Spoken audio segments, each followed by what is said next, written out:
Nah, kali ini ngomong-ngomong soal kejadian yang udah berjalan sangat lama ini, dari awal tahun sebenarnya, tapi di Indonesia baru beberapa bulan, yaitu wabah pandemi COVID-19. Nah, akhir-akhir ini sedang gencar dibicarakan tentang the new normal, keadaan baru, keadaan normal yang baru, kondisi yang baru, segala hal yang baru, the new normal.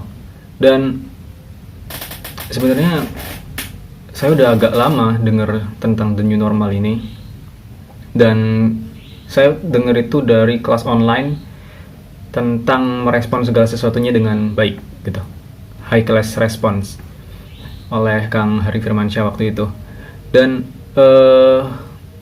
di situ disinggung tentang bahwa keadaan sekarang nggak akan jadi keadaan yang seperti dulu lagi. Ini yang bakal jadi keadaan yang baru, the totally new. Mungkin ada sebagian yang tetap, tapi akan sangat baru, gak akan kembali seperti sedia kala.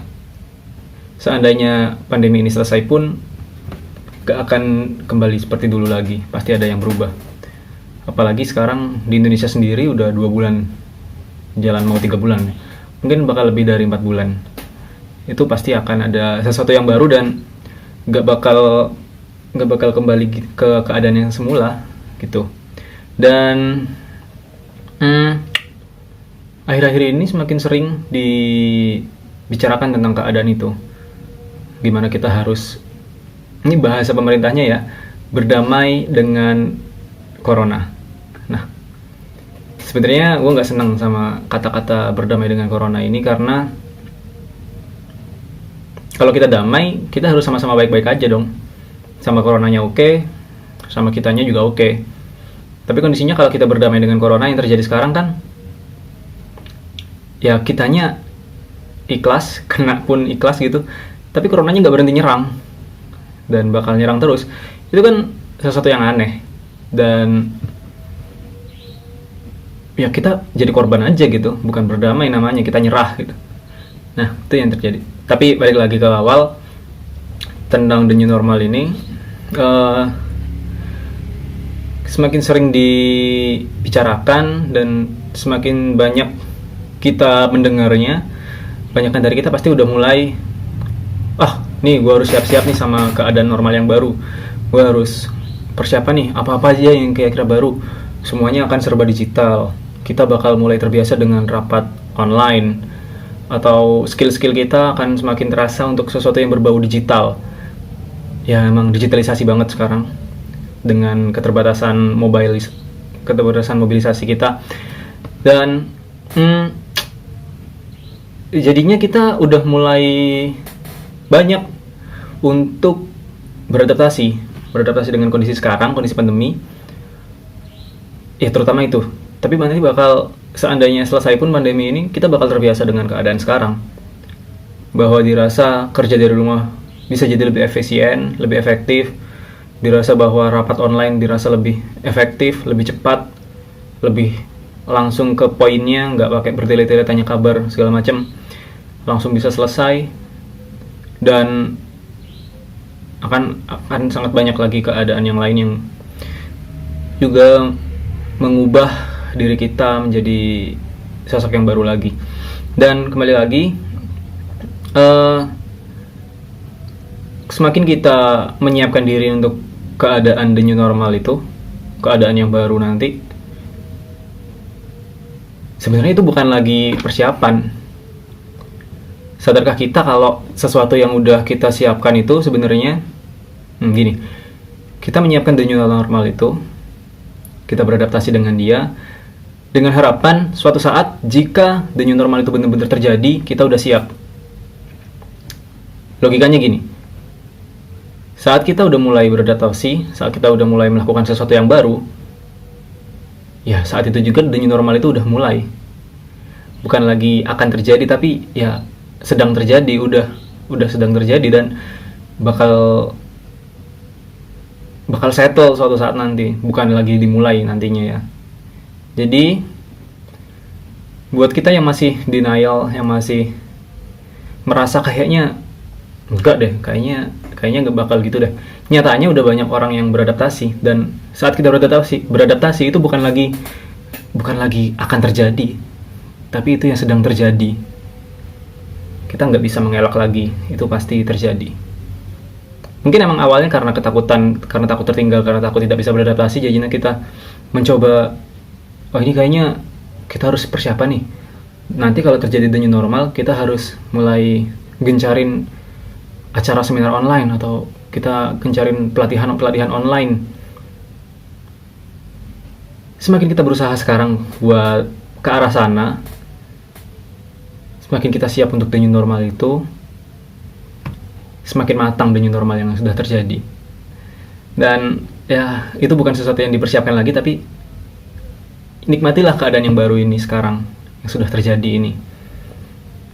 Mungkin banyak yang masih belum tahu, bukannya informasi ini udah tersebar luas gitu aja.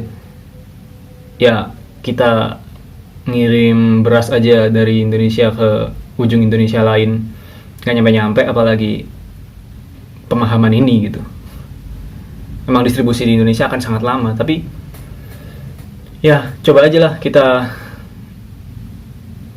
siapkan diri, kita mulai beradaptasi, kita mulai nerima keadaan baru ini, dan terlepas dari ini konspirasi atau apapun itu, lebih baik kita sikapin ini dengan apa yang bisa kita kontrol, dan kalau nggak bisa kita kontrol, ya udah, kita berpasrah, kita berdoa segala macam. Intinya kita fokus pada apa yang bisa kita lakukan, dan serahkan semuanya. Ya kalau bisa berusaha, sekecil apapun kita bisa usaha untuk mengubah suatu keadaan, kita harus lakukan itu. Dan kalau nggak bisa, ya udah, kita berdoa aja sambil melakukan sesuatu yang bisa kita lakukan gitu. Kalau emang kita bisa manas-manasin orang-orang penting di pemerintahan buat ngasih kebijakan yang menurut kita benar, ya lakuin, meskipun kita nggak secara langsung megang pemerintahannya. Tapi kalau bisa manas-manasin buat memprovokasi atau apapun itu dengan tujuan baik tentunya, ya kenapa tidak gitu. Meskipun pengaruhnya mungkin akan sangat kecil, bisa jadi di bawah 1% atau ya, kecuali kalau udah nggak mungkin, jangan dilakuin, udah sia-sia aja. Selama kita masih berpikir itu ada peluang, lakuin aja. Dan kalau udah nggak ada peluang, nggak usah pusing-pusing mikirin di sana gitu. Dan silahkan, kita semua harus udah mulai bersiap buat the new normal itu. Oh ya, dan satu lagi, yang ini konsep berpikirnya dari buku yang saya baca, Atomic Habits, dari karya siapa? James Clear kalau nggak salah. Itu dia menjelaskan bahwa kebiasaan itu bisa dibentuk melalui 2 cara. Nah, dan 2 cara ini saling berkaitan. Kalau bahasa di fisika dulu tuh dalam satu loop, dalam satu lingkaran. Nah, yang pertama adalah dari melakukan kebiasaan baru yang berulang-ulang, itu akan membuat kita menjadi individu yang baru. Dengan kita sering membaca, dengan kita sering menulis, suatu saat kita akan menjadi pribadi yang baru, yang menjadi seorang pembaca, menjadi seorang penulis. Tapi cara yang kedua adalah yang setelah kita, ini berkaitan ya karenanya, saat kita berpikir bahwa kita adalah seorang penulis atau kita seorang pembaca, secara otomatis kita akan selalu terus membaca. Kita akan yakin kalau, kan gue pembaca, jadi gue harus baca terus. Kan gue penulis, jadi gue harus nulis terus. Akhirnya terbentuk kebiasaan baru. Jadi itu saling berkaitan, antara terbentuk kebiasaan baru dan menjadi individu baru, itu saling berkaitan. Dan dari teori tersebut, dari konsep berpikirnya si Atomic Habits itu yang terjadi di keadaan sekarang. Awalnya kita meyakini bahwa the new normal akan terjadi, dan kebiasaan baru itu mulai terbentuk. Kebiasaan-kebiasaan yang menyesuaikan dengan keadaan normal yang baru nanti itu mulai terbentuk, dan akhirnya benar-benar terjadi the new normal itu. Apapun caranya itu udah terjadi, dan kita harus siap, dan nggak ada alasan lagi buat kita denial lagi, kita nggak meyakini lagi, kita menolak terus. Kecuali kalau kita penganut konspirasi garis keras, ya saya tidak gitu. Silahkan aja. Dan jalankan peran masing-masing sebaik mungkin. Jangan berharap gimana ya, jangan aneh-aneh lah.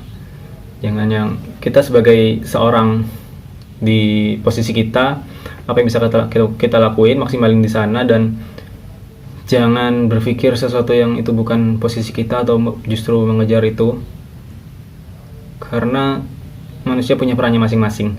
Dah, itu aja. Terima kasih.